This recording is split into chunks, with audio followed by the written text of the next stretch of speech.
Welcome everyone. I'm Ryan Stephenson. I am Managing Director of Bohemia Interactive Simulations Australian operations.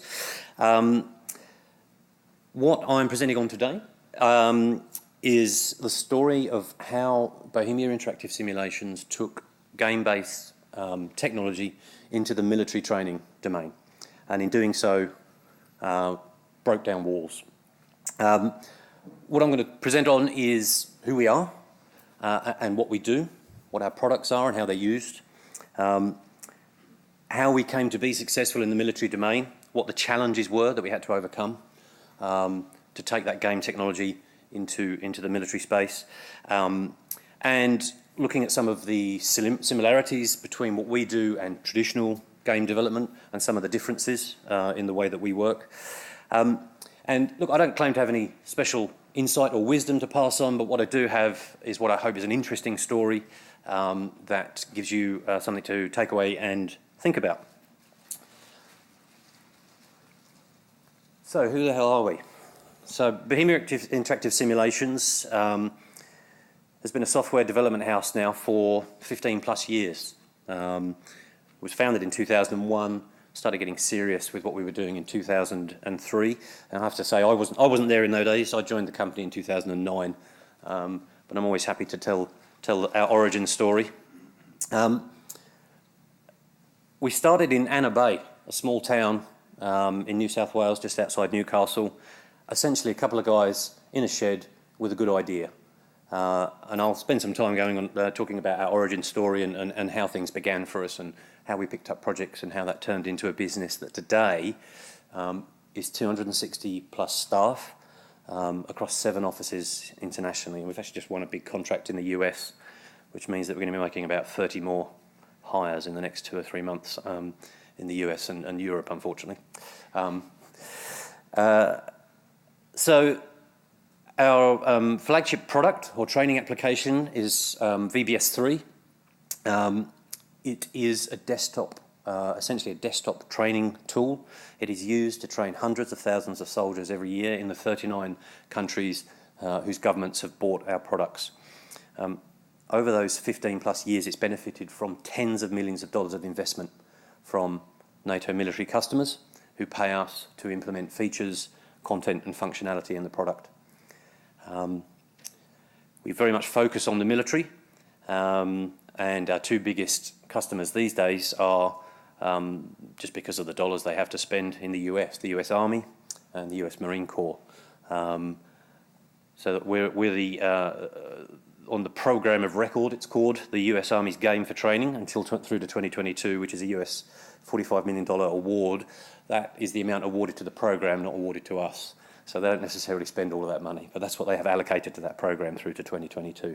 And what we focus on is solving complex simulation problems using game-based technology. So we don't sell the military a game, and we don't necessarily gamify the military's training methodologies, but what we do take is mass-market gaming technology and repurpose it into training tools for the military.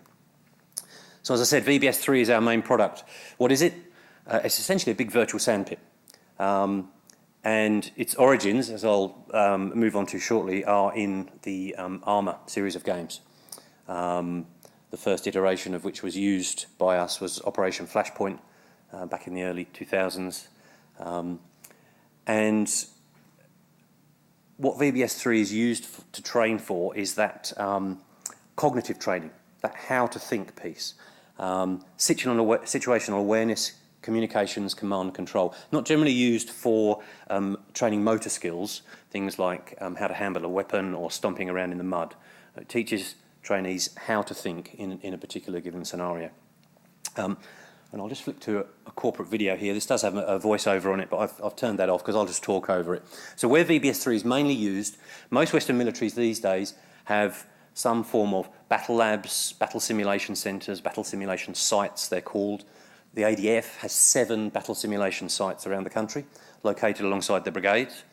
And in each of them, there's somewhere between 175 and 250 desktop computers set up in a network configuration, and they bring cohorts of soldiers through of various sizes, depending on the training task, and they run them through tactics, techniques, and procedures in the virtual world. In those battle sim centres, they use VBS3. They also use Steel Beasts, which you may be familiar with, and then they use some specifically military-created simulations that give the bigger command and control picture. You see here then, so the first scenes were of a pop-up classroom, VBS3 being used by soldiers. A lot of this will look very familiar to you if you know Armour games. It will look, if you know the Armour series of games, some of this will look familiar to you. The massive model library that we've developed over the last 15 years also has all the Armour assets in it. That's what started us off, although over the last 15 years we've developed a fair amount of content ourselves on top of that.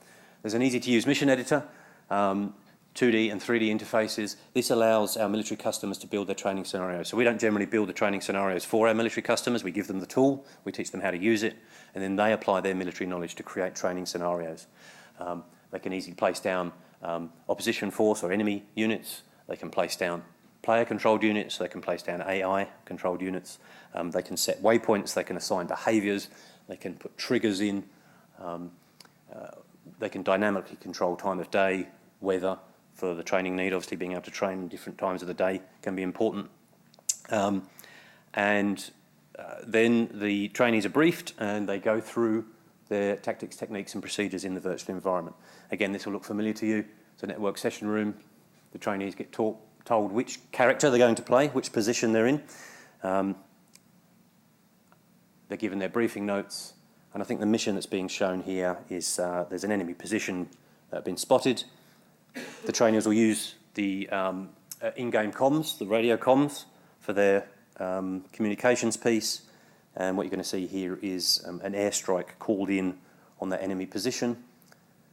And then these dismounted troops here, which, as I say, they can either be AI or they can be player-controlled, are going to move in on the position. You see they're forming up there in a wedge formation to move towards the target.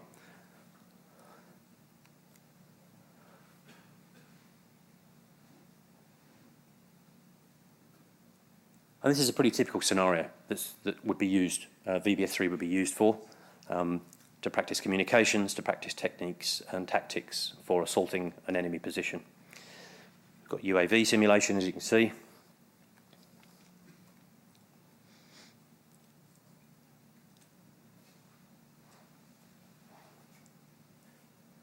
So again, the trainees have available to them a UAV feed like they would in the real tactical environment. And they use that information to call in an airstrike. That's the gunner's reticule inside the striker vehicle that's honed in on the enemy position.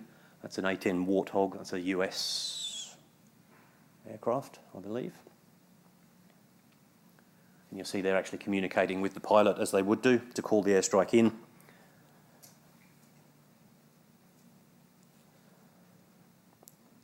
Successful strike on the vehicle that was under the camo net. And then the dismounts are going to start moving in under cover of fire from the vehicles. So there you go. That's a pretty typical use of VBS3, although nicely presented in a marketing video.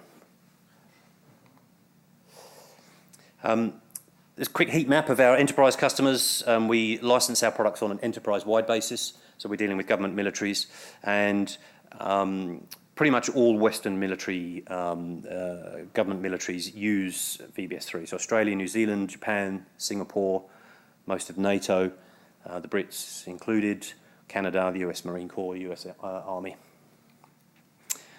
And we cover all three military domains: land simulation, air simulation, and maritime. And once we put the tool into our customers' hands, what we find is they extend it into all kinds of different training use cases, some of which we never anticipated, and which can be problematic for support sometimes. So putting the mission editor into the hands of our customers and training staff, they find all different kinds of training use cases for VBS3. And that then flows back to us as work packages, work requests. People are interested in using VBS3 for parachuting training, but they need extra functionality or content in the game, so they'll come back to us, and that turns into packages of work, which turns into contracts for us, which turns into revenue. And a quick example of a use case in Australia. So APRCC stands for Australian Protected Route Clearance Capability. When the ADF goes out in hostile environments where there may be hazards like roadside bombs through an area, they send out a convoy to clear a route first. That convoy consists of Bushmaster personnel carriers. It consists of a specialist vehicle called a Husky, which has a ground-penetrating radar, and also pretty much a kind of militarised backhoe. And they have particular formations that they drive in. They have particular tactics and procedures that they go through to clear a route. This classroom is set up now for all the vehicles that are in that convoy, all the personnel that are in the vehicles, and they each, and we've just used some simple peripherals. These are off-the-shelf gaming steering wheels and pedals to give a training effect. And in this setup, there's an admin station, which is just out of shot in this picture, where the instructor sets up a scenario. He may put a roadside bomb into the scenario. He may set up an ambush for the convoy, and they will have to go through their procedures for dealing with that. And there you see an ADF soldier. He's in a dismount position there. He's come out of the vehicle and going through some of his procedures for checking something out. That's the Bushmaster personnel carrier with specialist mine clearance attachment on the front of it that we had to model for that project. So again, another use case for VBS3. So hopefully you get a picture of how VBS3 is used for military training.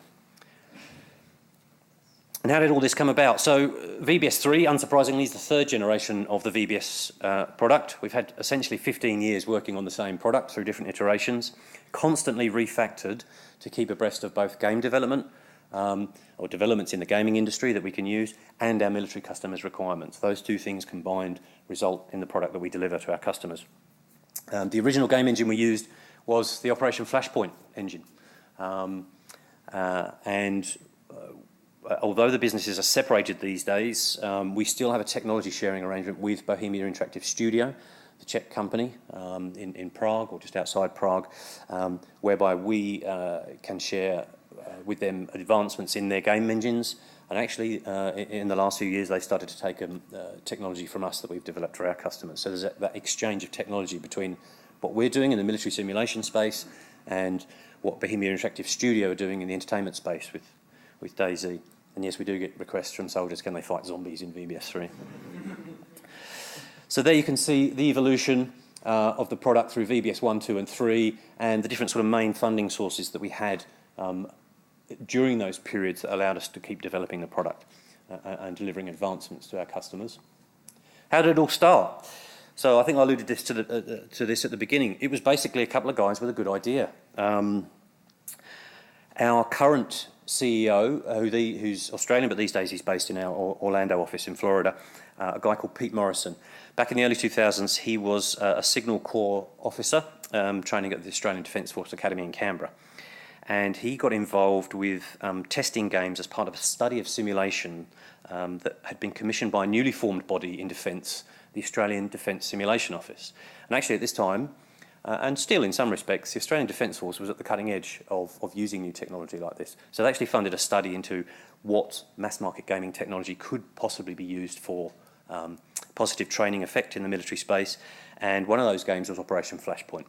So through that process, our current CEO, Pete Morrison, started to understand the potential for using a game like that and modding it and adding features and functionality to turn it into a training tool. And he set up with another friend who had links or contacts with Bohemia Interactive Studio, and they managed to obtain a license from the studio guys in Czech Republic to see what they could do. Got a license of the game engine to see what you can do in the military training space. So they set up in a shed in one of their back gardens in Anna Bay. They had a problem with turkeys invading the office, as you can see, and things were pretty relaxed back then. They used to go for a surf at lunchtime. And they started working on modifying Operation Flashpoint in the way that they thought might be attractive to the military as a training tool. And the first project that they got funding on was a UAV module, so an unmanned aerial vehicle, that was able to simulate how an unmanned aerial vehicle operates and the information that it can give. So this was able to train both operators of UAVs, and then also the troops that would use the information and the streaming feeds that the UAVs can give. And I've got a quote there from Pete, our CEO, from a recent magazine article, just talking about how he had that light bulb moment where he realised that something like this, I mean, up until this point, simulation in the military context had really meant very large-scale simulators, so flight simulators, some very big-scale vehicle simulators, costing tens, if not hundreds of millions of dollars.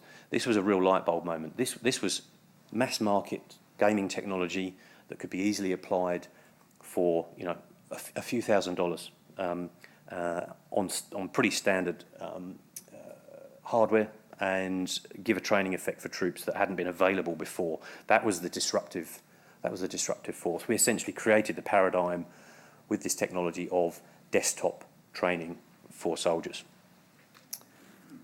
So this was successful, this project, and then they were commissioned for another project from ADSO. This one more of a sort of historical recreation. Again, allow funding enhancements to what was becoming the early VBS1 product at the time. They got funding to customize the user interface and build some scenarios and build some terrain that recreated a couple of battles from Vietnam that were significant for the ADF, to allow ADF troops to actually experience these battles in the first person in the virtual environment. And it was very popular. It was sought after amongst soldiers. It was only distributed through the ADF, but was pretty popular. And the funding for that project enabled quite a few features to be developed in the fledgling product. It's sufficient to then get the attention of the US Marine Corps, who were also at that time experimenting with what mass market game technology could be used for training effect in the military. They were even looking at Doom for tactical training. So I'm not quite sure how that works, but they were considering what was out there. And when we were able to put, the guys in those days were able to put the early version of VBS1 in front of them, they could see that the game had changed. And so we also, in the mid-2000s, obtained funding from the US Marine Corps to start building extra features into the fledgling product. So that's kind of what we do, where we came from. Fast forward 15 years later, we're now a pretty well accepted training paradigm. As I said, the ADF has 7 battle simulation sites that are pretty much specially built to be able to house VBS-based training. The US military US Army has something like 10,000 licenses, just over 10,000 licenses of VBS3 in service. So it's now an accepted training paradigm. But over that 15 years, what challenges have we faced to get to where we are now? So I picked my brains and thought back over the last sort of 9 years that I've been in the business about what it is, the walls that we've had to break through to get this technology accepted and used and paid for. Big thing is skepticism. You'd be unsurprised to know that military organisations are very conservative organisations, and they have an attitude that says we've always trained this way, and they have an attitude that says you'll never replace live training with this computer game nonsense. So what we've found is that we needed champions along the way, and they were often younger soldiers, younger officers, trainee officers that were willing to give things a try and could see the training effect of it, and then start to champion the technology to senior officers and decision makers and budget holders within military organisations. And again, 15 years on now, those junior officers and our senior officers, they've seen what VBS can do, and so that level of acceptance now is those people who were champions in their junior days are now senior decision makers who understand what value can be obtained from using this game-based technology.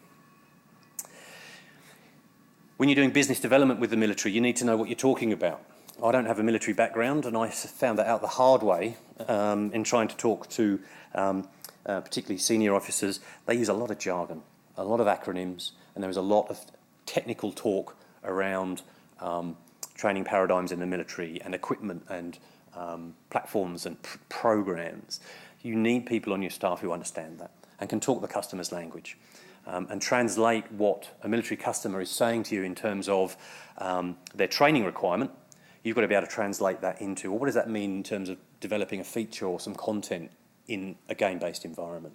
And we actually have specialist positions these days, technical sales support staff, who are They're often programmers or game designers, but they've got a military interest or a military background, and they can do that translation piece of translating military customers' training requirements into a package of work for our developers to get on with. A big challenge for us is the aging hardware and software fleets that our customers run. Again, big organisations, conservative organisations who are worried about security, they don't move quickly to adopt new technology. So we've got, we've got one Asian customer still running Windows XP. So that's a challenge for us to produce a product that's going to run in that environment. Some Australian government customers made a choice about GPUs because they had a limited choice available to them, so they purchased machines that had CAD optimised GPUs. Thankfully that's looking a bit brighter these days. There is now within the ADF a list of approved hardware for gaming applications. So at the next refresh of hardware we should see some decent GPUs being in service in Australia. But it's a problem for us. We've got to make sure our games run on this old equipment. We're often dealing with protected networks. So most defence software networks are not connected to the open internet.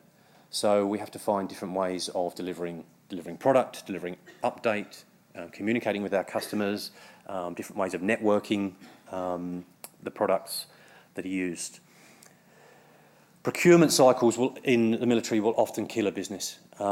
It took 4 years, almost 4 years, for the first significant money to flow from the ADF to the fledgling business in Anna Bay. And a lot of businesses would have gone under before that. And still the procurement cycles are long. We've got one project at the moment where we submitted our original proposal in June 2016, and there was probably a good 6 to 9 months of business development effort and discussion before we submitted that. We may, if we're lucky, come under contract before Christmas this year. So that's a nearly 3-year cycle working on that contract for it to actually turn into revenue for our business. The military and dealing with government customers is bureaucratic. Procurement regulations are huge. The FAR that I've referenced up there, that stands for Federal Acquisition Regulations. That is essentially the set of contracting terms that you have to contract with the US government on when you're dealing with them. That is 1,741 pages long, although it's very good of them. They've broken it into 53 neat sections for you. So we have to get an understanding of those regulations, and there ain't no negotiating with the US government. If you don't like a term in the FAR regulations, that's tough. So you've got to find ways to deal with what's being thrown at you there. And that includes things like having to give customers access to source code if they need it, to check for things like malicious code. Government customers expect that as a right, which would be fairly unusual for most businesses. Export control is an issue. Now, we managed to keep our products, let me backtrack. There is a regime that most Western countries are signatories to that seeks to control the proliferation of weapons and military technology. That's called the Wassenaar Treaty. Australia is a signatory, the US, most NATO nations, the UK. So all those countries have export control regimes, and if you're seeking to export anything that is considered a military item, there are restrictions around that. You may not be able to export it to certain places or certain customers.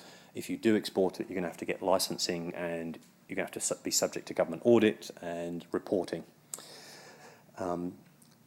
We engaged with the Australian Defence Export Control Office somewhere in the early 2010 area, and to their credit, actually, and sort of leading the world on this, they came up with specific guidance for people who wanted to create serious games in the military space, and what would be acceptable in terms of export restrictions, or what would be acceptable in terms of that being a military item or not being a military item. Again, another regulatory aspect of our business which puts an overhead on us. And our business model, as I said, we use enterprise-wide licensing generally when we're dealing with military customers or government customers. To be able to deliver our customers all the updates and new functionality and features and content that they're paying for, we have to run a regular update, a release cycle. So we run 4 major releases a year. But we also have to cope with customers who are running differing versions of our product. They may have version 17.2 of VBS3 running on a particular training system. They may not be able to upgrade that for various reasons, hardware related or content related. So we've got customers who are running differing versions of our software, and then we have to provide customer support for that. So we're supporting numerous live versions of VBS3 at any one time and providing technical support services to our customers for that. Some big challenges there. How much does our work look like traditional game development? So I had a chat, you know, I'm more on the commercial side rather than the technical side. I had a chat to our global director of development, and he gave me some of these ideas that make sense to me. He said, if you focus on the low-level, day-to-day work, we look like any game development house. We have to, in building our software, we have to squeeze as much as possible as we can from the hardware that it's going to be used on. We use industry-standard tools and middleware. So, for example, VBS3 uses physics from NVIDIA for its physics modelling. We have the same mathematical problems to solve in our programming. We use agile methodologies. We use sprints and stand-ups. We use tools like Jira. We search for inspiration from the gaming world. We're looking at what's happening, what are the new developments, what are the new techniques, processes, technologies available in the gaming world. And we're dealing with the same sort of areas as any other gaming house would do. So we're dealing with AI problems, rendering, physics, sound, networking capability. But if you pull back from the day-to-day to the bigger picture, we're essentially working on one product for the entirety of our time, and it's constantly updated, and we're constantly being pulled in different directions by our customer requirements, because that's what funds our business. And our global director of development, he said to me, look, large game releases could be compared to us investing sort of 18 to 36 months of our own internal research and development budgets, and then presenting that to a customer and finding out that it failed. Our business at least has the benefit of being stable because we know there's a constant flow of work coming. We can see the pipeline of work 6, 12, 18 months out, which keeps our business perhaps less profitable than AAA games that are earning hundreds of millions of dollars around the world. But it does keep our business more stable than that potential sort of boom, bust cycle with traditional game releases. But it does mean that, you know, our developers can get bored of always working on the same product and facing the same challenges. That's a problem that we face, keeping things fresh. I thought I'll show you a good example of our use of Jira. So we do use Jira to track tasking. This was a bug raised by a customer. What boggles my mind is that somewhere in the world, I actually don't know where this customer was from, but somewhere in the world there's a soldier who was assigning waypoints to a rabbit in VBS3. What the hell were they doing? But anyway, it became a priority 1 bug because it was causing a crash to desktop. So that's a priority 1 blocker. That means no training effect for our customers. So we had to deal with that rapidly. You'll be pleased to know that the rabbit no longer opens his parachute.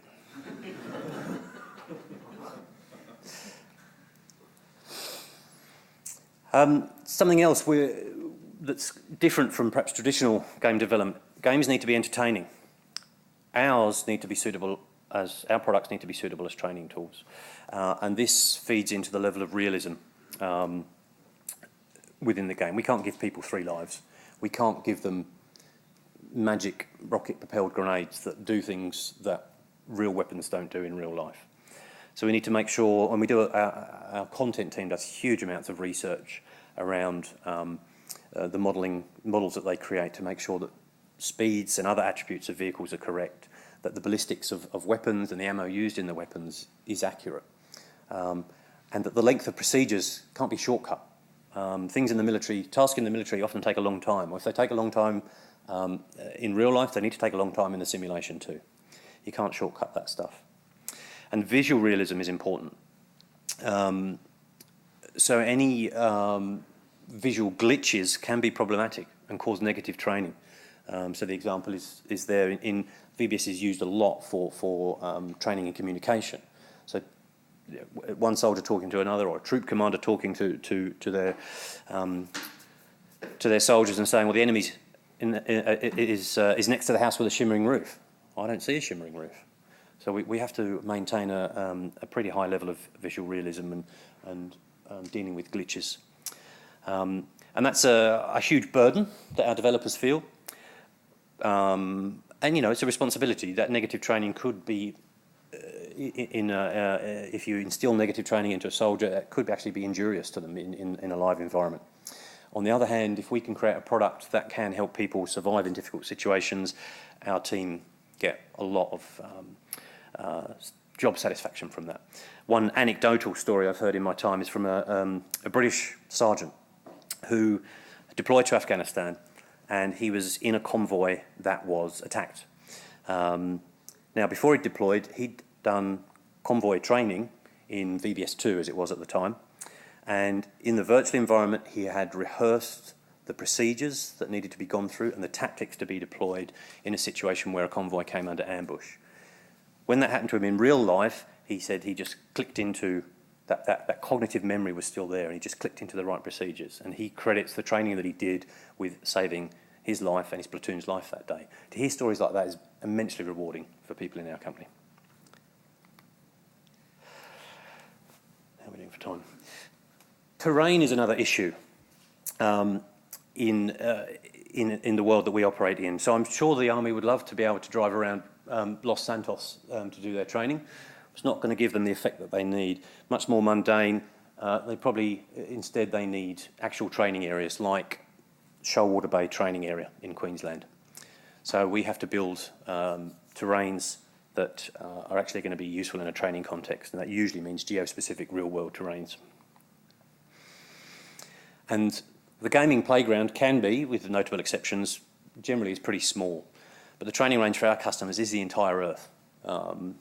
They may come to us and say, well, we're about to deploy in a particular area. We need to train on that terrain. And for us, there's always a trade-off that usually is down to the hardware limitations that our customers have. But there's a trade-off between realistic simulation, realistic terrains and how detailed they are, and then how high fidelity the graphics are. We generally can't crank all three up to maximum at the same time. So we're usually compromising in some way, but it depends on the training need at hand. So I'll just give you two quick examples. There's a video, there's two videos. The first one, this was actually built as a showcase for a trade show. It is a terrain of a real area in Uganda, I think. And it was built, it's a very small terrain tile, but it was built to very high fidelity, just to showcase what VBS3 is capable of when you crank the visual realism up high. So you can see individual blades of grass waving in the breeze beautifully there. So when VBS3 is cranked up to maximum, it looks very pretty. But you're not going to be able to sustain that over a large terrain area, and you're not going to be able to sustain both that high level of terrain realism and also have hundreds of vehicles in a scene with massive levels of detail in them and hundreds of entities. It's just going to crash the hardware that our customers use. So that level of detail on a small terrain tile might be important for a particular training use. An example would be perhaps what's called a JTAC, Joint Terminal Attack Controller, or forward observer. They're the people who sit in a forward position in a hostile environment and have eyes on enemy targets, and they call in artillery or airstrikes. Very important to have high visual detail in the terrain that you're dealing with JTACs, because they're generally using visual cues and need to call in to accurate locations. So you would have high visual detail in a small terrain for JTAC training. On the other hand, if you're training, say, a fast jet pilot who's flying over the ground at Mach whatever, the fact that you could see individual blades of grass if you were on the ground level is just not important for the training need at all. So this is a video of some new technology that we've developed. It's an entire whole Earth procedurally generated rendering engine. And this is intended mainly to be used in things like vehicle and flight simulators. So it looks good from this level. That's all it needs to do. If it's going to be used for training fast jet pilots in their tactics, They don't need to worry about seeing individual leaves on trees or blades of grass. These buildings, actually, this is, I think, San Francisco. Yeah. There are a few hand-created models in that terrain, like the Golden Gate Bridge, but mostly that's just OpenStreetMap data that gives building footprints, and then they're just extruded through a process that brings them up to the right height level. They're not enterable, you can't go in there, but you don't need to for the training purpose. So that's an example of like trade-off of visual realism for different training requirements. And then I'll finish talking about VR in training, because who doesn't love talking about VR? And interestingly, whilst games are still sort of finding their way into VR because of the mass marketisation now with Rift and Vive and the others, the military have been using VR since the mid-2000s. Actually, I'll flick to the next slide. So in 2006, we actually deployed this system with the ADF. And you can see the guys there, they're wearing the stereoscopic VR headsets that were bespoke. They were built from scratch. And that's a mock-up of a cabin, I think, of a Black Hawk helicopter. And the two guys here are going through gunnery training procedures. You'll see they're tethered. The headsets are tethered. That's using what at the time was pretty cutting-edge 6 degree of freedom motion tracking. And they're going through their tactics and procedures as door gunners. So that's VR being used in 2006 in the military. Another ADF example here, this system on the left is a mock-up of a Bushmaster vehicle. So you've got 3 crew in the Bushmaster. You've got a driver, commander, and a gunner who can turn out through a hatch at the top. Sufficient for their training need for the driver and commander. They've got screens in front of them that displays the virtual environment. But the gunner needs full 360-degree field of view to be able to see and hit the targets that he's training with. So again, a bespoke VR stereoscopic system being used by the ADF. And then we are starting to see our defence customers move into more VR applications now that cheaper mass market VR headsets are available. So that's that picture was taken at a trade show in the US where that's an F-18 simulator, just using off-the-shelf Rift with a Leap Motion mounted to it to do hand tracking.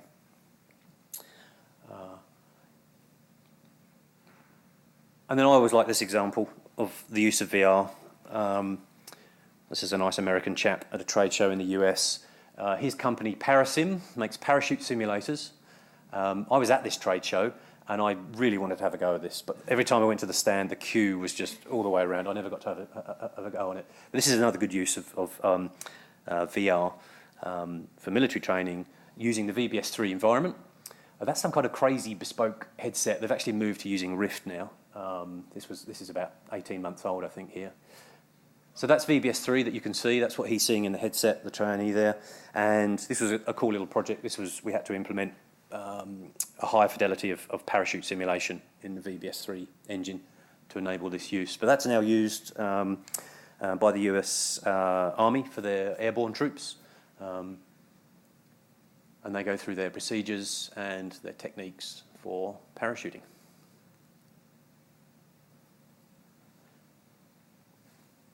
Okay, I think we're doing okay for time. So I got to the end of all this and I thought, well, I need to try and bring some conclusions together. BISim's done a pretty good job of breaking down the walls between game tech and the military training domain. We're not the only organisation that's done that, but we've been pretty instrumental in that. We were pretty disruptive back in the day. So some things to summarise, I guess, or draw from our journey in doing that. In the military's training space, it's very important to know your customers' requirements and to set your business up to be able to respond to them. You can't just turn up with a product and say, here, I made a thing. You've got to speak to the customer, understand their requirements, and build to those requirements.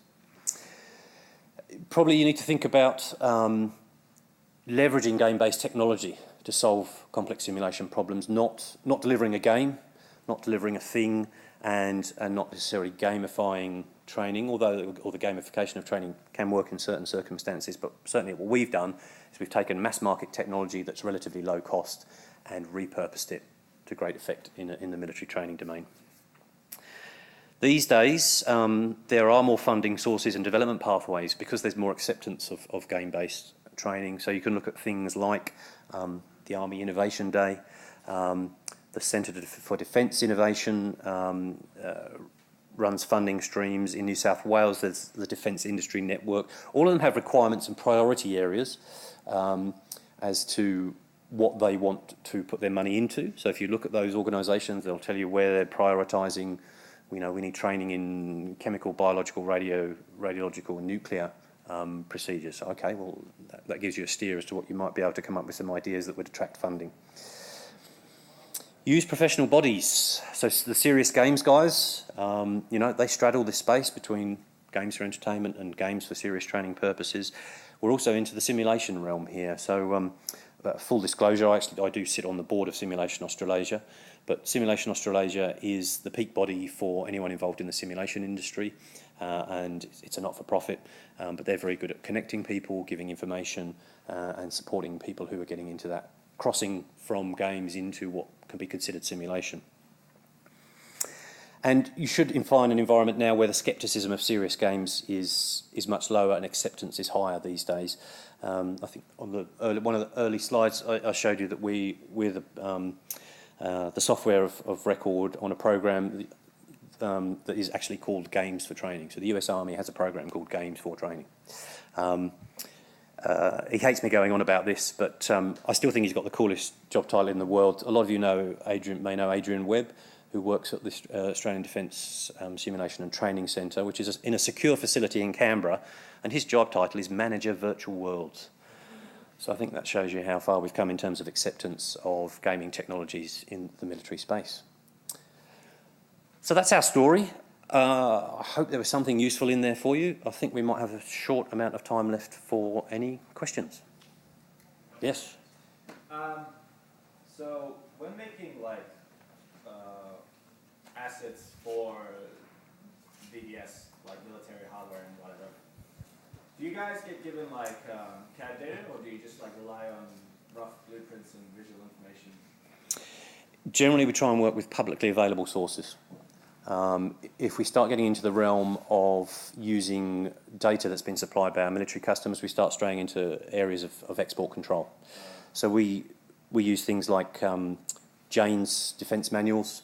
Manufacturers' websites are often pretty good for specifications and generally available resources. So we can get to a certain level of fidelity. Anything beyond that, where we're going to require customer supplied data, then, we have done projects where we've taken very, very detailed CAD schematics of a warship and created a very detailed walkthrough of the warship, but we couldn't put that model back into our baseline product. We could only deliver it to that customer because the data in it was export controlled. So yeah, we have to be mindful of those things. And you were saying the role of visuals and any graphical pickup solutions that you're having with that can really detract the product. Is audio something that's get taken into consideration and prioritised as well, or is it something that's sort of just done to fill things out, I suppose?